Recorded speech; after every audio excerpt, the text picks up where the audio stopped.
Good morning. Another morning on Orkney. Today we're going to visit Skara Brae. That's the main reason I came to Orkney. Years ago when I was a kid, I used to play a fantasy game on the computer called The Bard's Tale. And there was a town in that game that you could explore, go inside taverns and shops. And the town was called Skara Brae. Unknown to me, it was actually named after the little village that we're going to go and see now. So Skara Brae is a Neolithic village. It's not got the huts and stuff, but it's got the foundations and like the little pathways linking all the buildings together. So we're going to go and have a look at that. It's over 4,500 years old, so I believe. I might correct myself later. But yeah, really looking forward to this. As I said, it's my main reason for coming to Orkney. So hopefully it lives up to my expectation. Although I'm not expecting any bards there.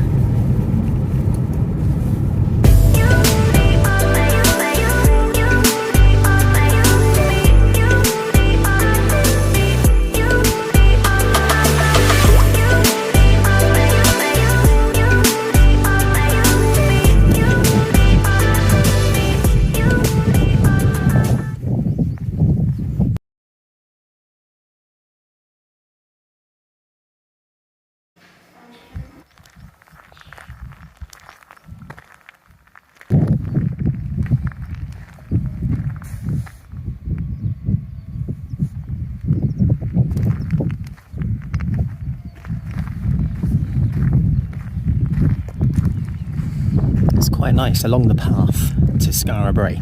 They have all these little stones.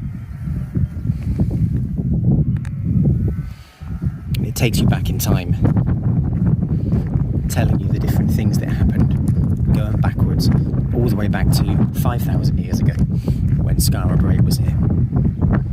So that's the village of Skara Brae over there. Have a closer look in a moment. And all along here is the coastline, where they would have gone fishing for food and for materials for their tools, maybe collected some of these stones to make their tools.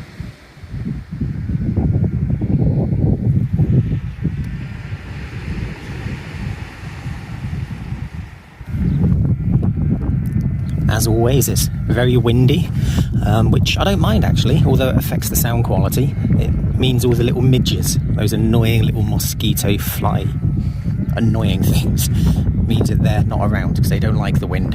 So the wind can stay as far as I'm concerned.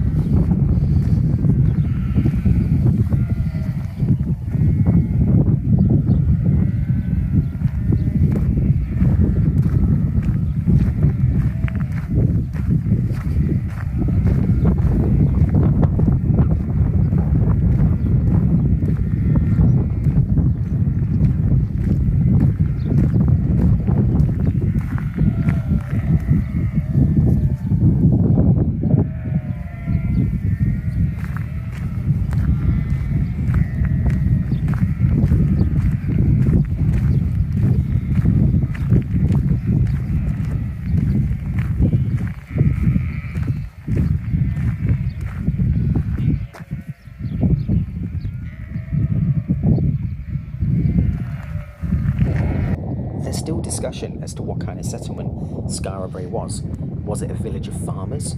Was it a religious community? Was it home for craft workers? There's evidence to support all of these theories, but not enough evidence to give a definitive answer. What is known is the people that lived here did not grow crops. They did keep cows and sheep and pigs, and this was what they used for their main source of food, supplemented by hunting and fishing. Also, it was a very close-knit community with high levels of conformity. You can see this from the houses. They're all very, very similar.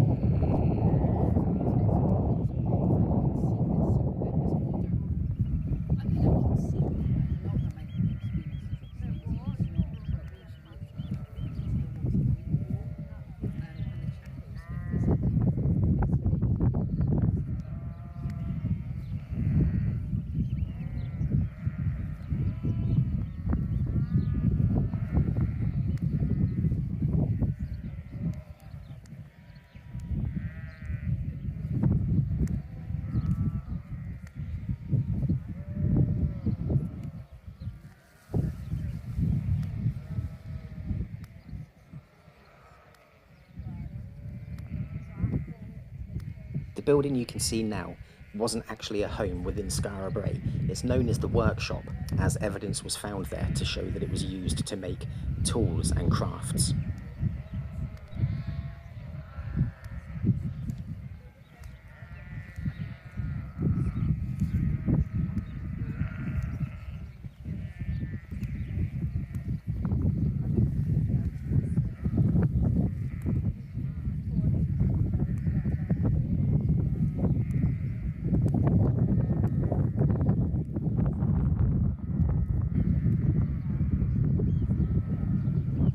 Skara Brae was a semi-subterranean settlement, meaning most of the homes were underground, and because of this, to get around in between all of the different buildings, they used these underground passages, which you can see now.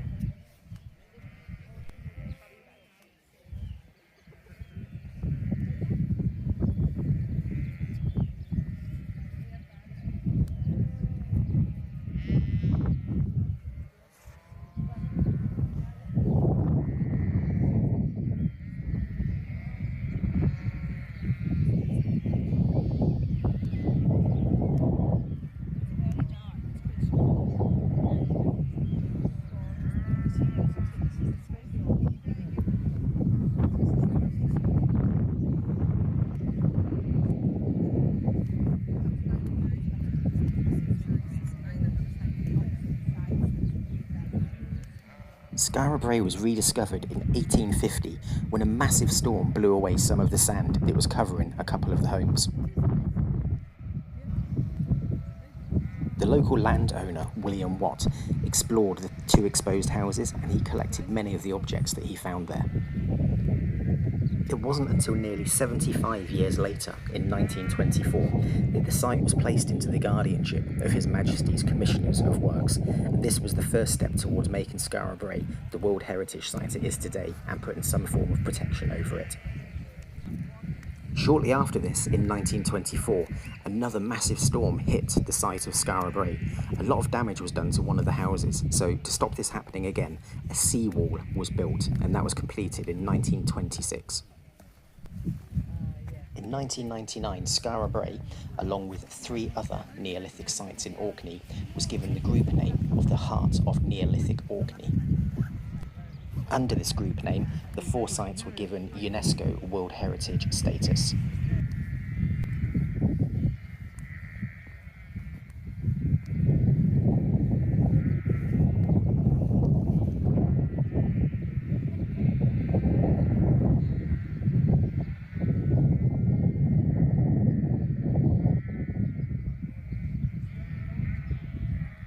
This home is known as House Number 10 and is one of the earliest remaining buildings at Skara Brae.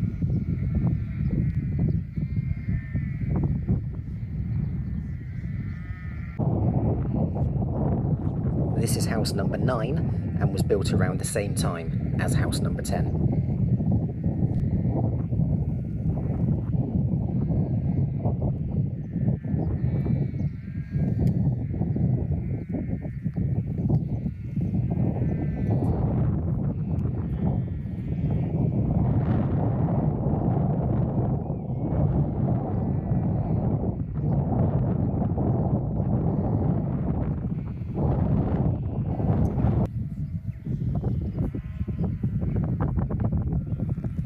What you can see here, where the grass is a different colour, is House Number 7, or the top of House Number 7. This is the best preserved building within Skara Brae, the best preserved home. It used to have a glass roof, but unfortunately that acted a bit like a greenhouse and it caused the stones inside to crack. So they covered it back over with grass and it's now continued to be preserved.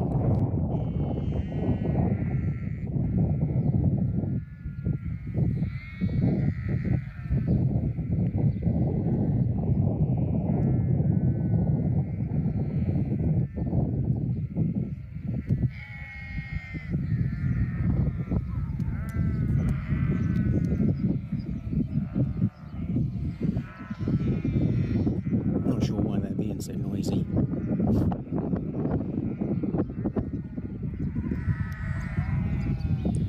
If you're wondering why I'm moving around so slowly, it's because I'm waiting for the groups of people to move along, so I'm holding back so that I can get a clear shot for the video.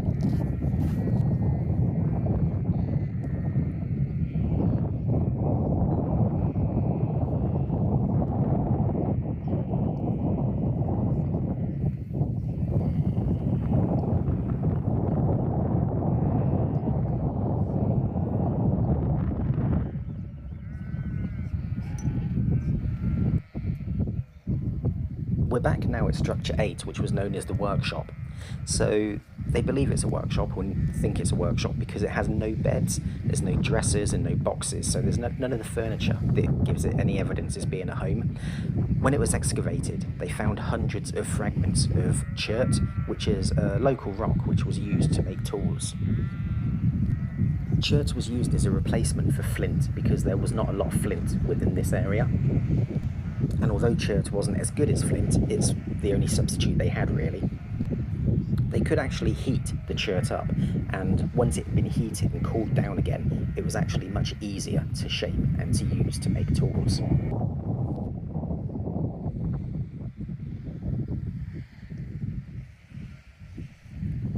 This is house number 2, one of the smaller homes within Skara Brae.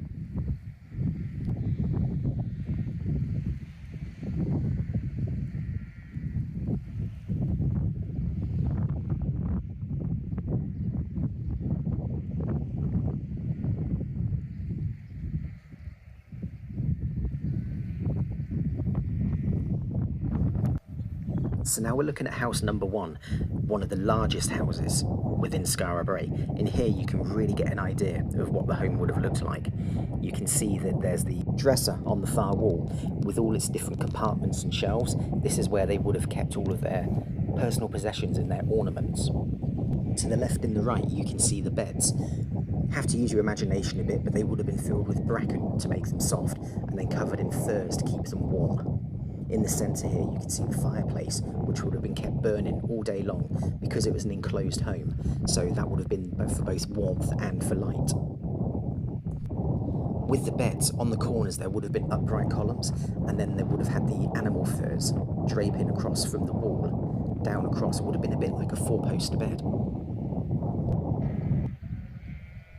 Well, that brings me not only to the end of the video of Skara Brae, but also to the end of my little trip around Scotland and the Orkney Isles, and the end of this little video series. So I hope you've enjoyed seeing my travels around Scotland, and I hope to see you again on some of my future videos. Thank you for watching, and I'll see you again soon.